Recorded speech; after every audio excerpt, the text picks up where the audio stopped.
Good news you can use whenever on, yeah. She got the good news you can use. Good news you can use for your life. So listen up, everybody.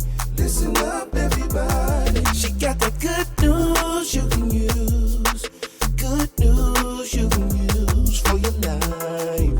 If you want to get the info that'll help you throughout your life, yeah. Hello, and welcome again to another edition of The Boomer Beat. This is a part of the limited series, If I Knew Then What I Know Now. And let me just say, I have received some wonderful comments from folks who are watching and saying how much they enjoy listening to this series. And I'm sure today you're also going to enjoy listening to my next guest, who is also from Ohio University. And I know everybody is saying, well, God, she got a lot of people from Ohio University. Well, I can do it because it's my podcast. Anyway, it gives me great pleasure to welcome someone I didn't actually know at Ohio University, but he is an OU grad. Hey, Mike Muth. Is it Muth or Muth? Muth. Muth. See, there you go. How you doing, That Mike? proves you didn't know me. So How are you? I'm fine, thank you. All right, very good. All right, so here's the deal. Take us down memory lane of your life from the time you were growing up where to how you got to where you are today.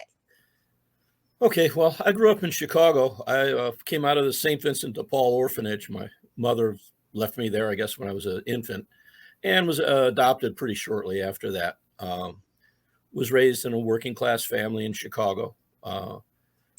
And by the time I was in high school, had started, joined the debate team at Holy Cross High School, and was a debater for 4 years in high school. And that was my ticket to going to college. People in my family didn't go to college, they worked. And as I was growing up, my parents always wanted me to go to college. That was kind of the big thing. So we all knew I was going to college, but we didn't know why, we didn't know when, we didn't know where. And no one, surprising in today's economy, ever once talked about cost of going to college. It was just one of those things where you're going to college. So I had gotten a scholarship to Ohio University to be on the debate team there. And that essentially, since I was out of state, made up the difference between out of state and in-state tuition. And then debated for 4 years at OU. The first 2 years, my partner was Lois Deutschberger. She's now Lois Schingler. And she was from Georgia. And the second 2 years, my debate partner was Matt Lobus, who was from Parma, Ohio. My senior year, Matt and I won, we tied for a district championship and got a chance to go to the national debate tournament. That was a big thing back then. And I don't know if it's quite as big now. It's a different style of debate, a little more rapid fire. A little more actually what the politics are turning into now in some ways. So anyway, that's how I did in college. Let me ask you this question, though. How did you seek out Ohio University, or did they seek you out? Because you're all the way in Chicago. Well, that's a funny story, I think. They sought me out.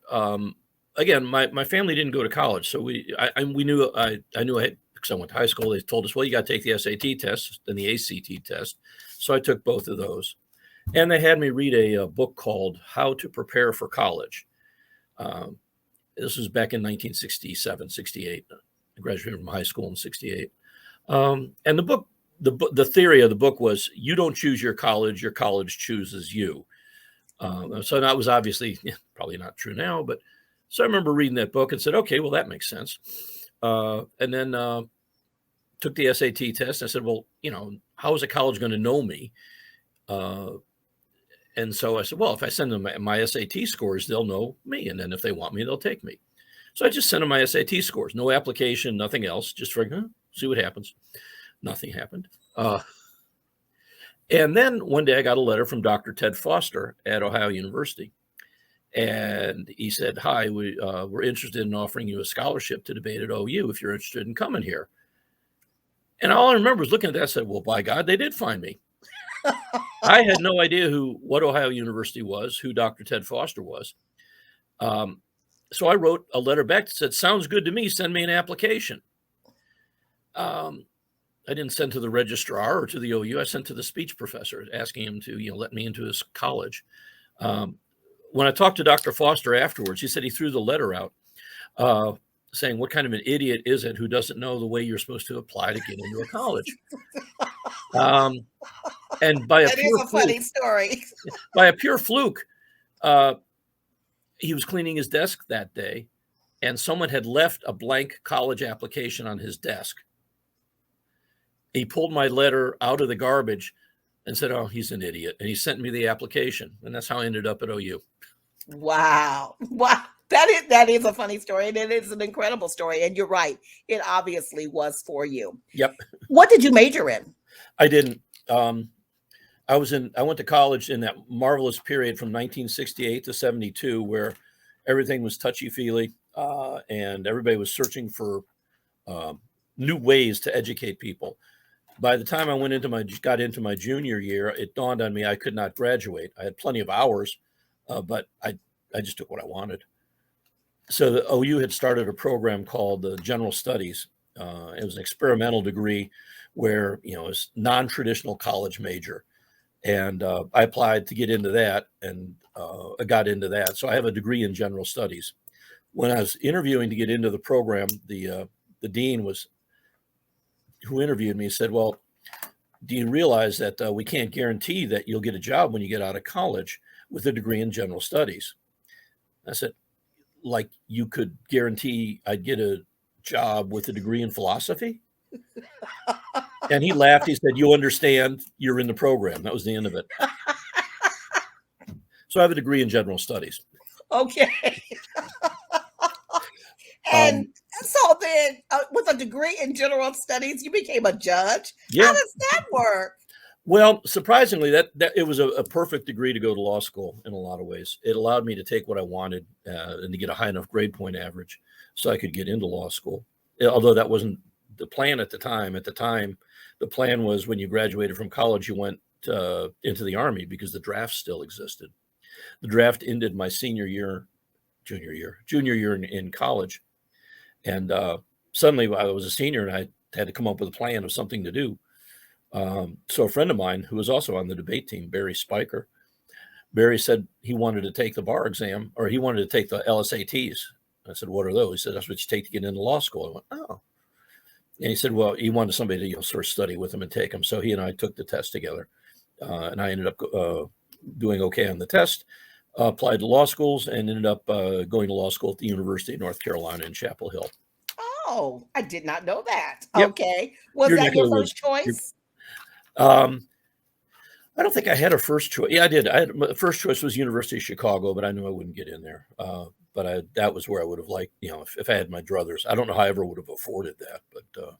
But again, in my family, we didn't have any money, but we didn't think about how to afford things. It was like, well, you go to law school and we'll figure it out, was how my parents approached it. So fortunately, back then, North Carolina was a relatively inexpensive school. It is not any longer, but it was back then. And the difference between in-state and out-of-state tuition, I think it was double, but it was still, even at the double rate, it was still like less than a half of most of the northern law schools.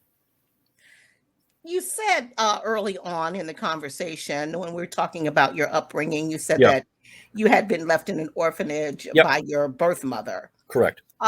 Did you ever find out who she was? Sort of. When my mom is the person who raised me, obviously. When my mom died, my sister, who also turned out was adopted, we were not blood, but she was my sister, was going through my mom's stuff, and she found our adoption papers, which nowadays is pretty common. When an adoption is done now, most of the time the lawyers give all the paperwork and copies of things to the parents so they'd have it. Back then it was like, your lawyer kept it, everything was a secret. But for whatever reason, my mom had these paperwork, and So it had my birth mother's name listed, and father was listed as deceased, which probably meant it was an out of wedlock marriage, if I was guessing, or an out of wedlock birth. And I'm sure it had my mom's name on it. I don't remember it because my sister threw it out with the garbage just when she was cleaning. But I did find out that my birth name was Walter Foley. So that my first name was Walter Foley, and I'm glad I got adopted. Okay. I don't. In my era, growing up with a name like Wally was not a good thing. Why? Well, I mean, leave it to Beaver. Come on now. That's right. All Well, right. exactly. So, do you ever wish or think about wanting to have made some type of connection? Not particularly. Your family is who raised you. I the, with the one little exception to your question I'd be intrigued to see what sort of socioeconomic background I would have grown up in if it had been with my natural parent. If I've grown up poor, grown up rich, grown up the same. That's about it, though. And you may have other half brothers and sisters somewhere out here in Yeah, the could be. world. Could be. I did the 23andMe thing, and no relatives. The relatives like 15 levels removed. Nobody's ever heard of me or even of the situation that I was in. So I can always change as more and more people, take the test. But that's the extent of what I cared about. How much energy I wanted to put into finding out who the birth parents or family would be. Had you not gone to law school, is there any other profession you would have chosen?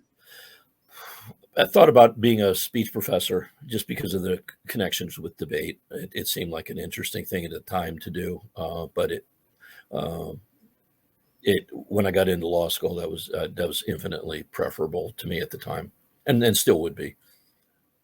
And what made you go to Pennsylvania versus either going back to Chicago or staying in Ohio? Mm-hmm. Actually, I went to Kentucky first. My mom's family was from Kentucky, and we would spend our summers on the farm down there, and that was where I had planned to go.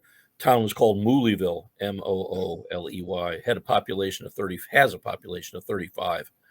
35 people? Yeah, there's nobody there. I mean, I wouldn't have practiced law there. I would have had to practice in a bigger city. But that was what I wanted to do. And I had interviewed for a job in Louisville, and the job there was a clerk for a federal judge, and he couldn't commit to offering me the job until I passed the bar exam, but he never told me that. He just kept stringing me along. I mean, legitimately stringing me along, but he didn't tell me why. And then the day I passed the bar exam, a guy I met at OU years ago, who was a lawyer in Pennsylvania, and I sort of kept in touch with, said, "Well, why don't you come here and practice with my wife and I?" I said, "Okay." And the next day, I passed the bar exam, and I got a call from the judge saying, "Well, we'll hire you now." I said, "I didn't even look for a job. This guy called me up and offered me a job." So, you kept stringing it along. So that's how I ended up in Pennsylvania. Kind of really kind of a fluke and serendipity more than anything else. Is there anything that you have left that you'd like to do that you haven't done yet? That I haven't done yet? No. I've no, not really. I've traveled. Yeah, everybody wants to travel. I travel more, but I've traveled enough. I've had exchange students live with me from all over the world, and I've gone and visited them.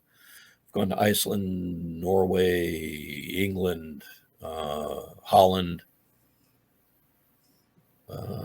Probably went some other places too. I don't remember where I would stay with with the exchange students that I had come in and lived for a year with me. And so that was kind of fun. So I've got to travel a little bit, and I've kept in touch with people that I've wanted to keep in touch with pretty much. So, Mike, if you knew then what you know now, what things would you have done differently, if anything? Not sure I do a whole lot differently. It's more a matter of degree. Learn to be kinder to people that you disagree with instead of the typical debate response to somebody is you make fun of them because you're smarter than they are, and so that's kind of and I think I'd probably cut down on that a fair amount, but it's one of the things that was a plus and minus with debate. Debate teaches you there's two sides to every story, which helps an awful lot as a judge to realize that people are down, just because somebody does something wrong, there's reasons behind it or explanations. It doesn't excuse it, but gives you some ability to step into their shoes a little bit, even if you don't agree with them. The downside to that, and we're coming up on your time limit here, but to me, the downside of it is that when you're taught there's always another side to the story, you can very easily fall into the trap that the Republican Party has fallen into of, alternate facts. No, facts are facts. Alternate way of looking at facts, okay. Alternate philosophies, fine. Facts are facts.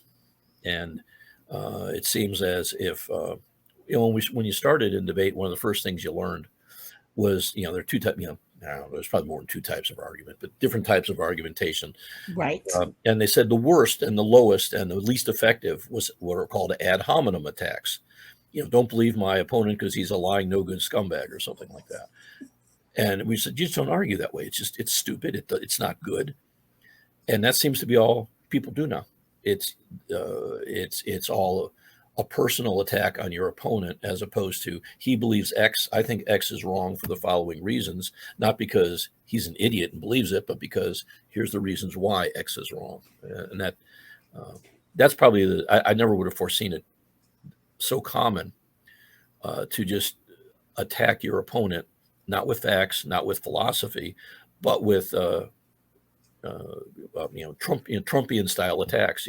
He's fat, she's ugly. Why believe her? Why should she be elected? It's like, what? Yeah.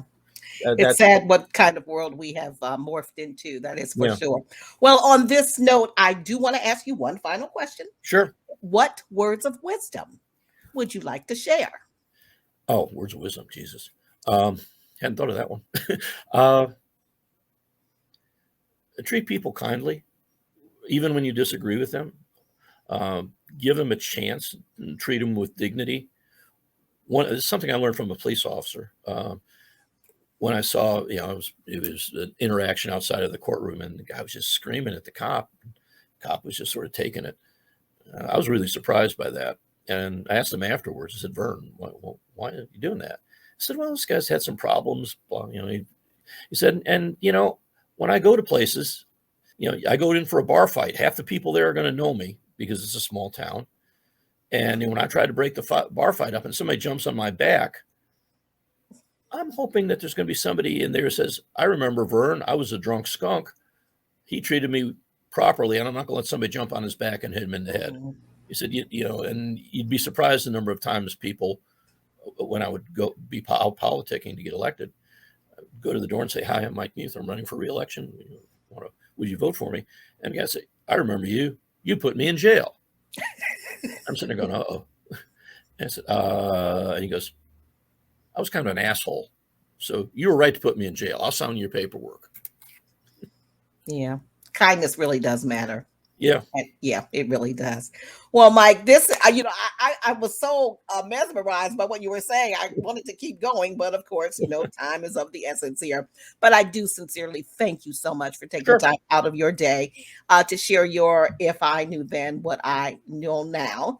And those of you who have been tuning in, thank you so very much. And remember this, you have gifts to give the world. So find your own unique voice and prosper, and stay empowered along your journey. See ya.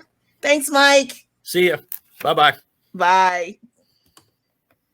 Good news you can use for your life.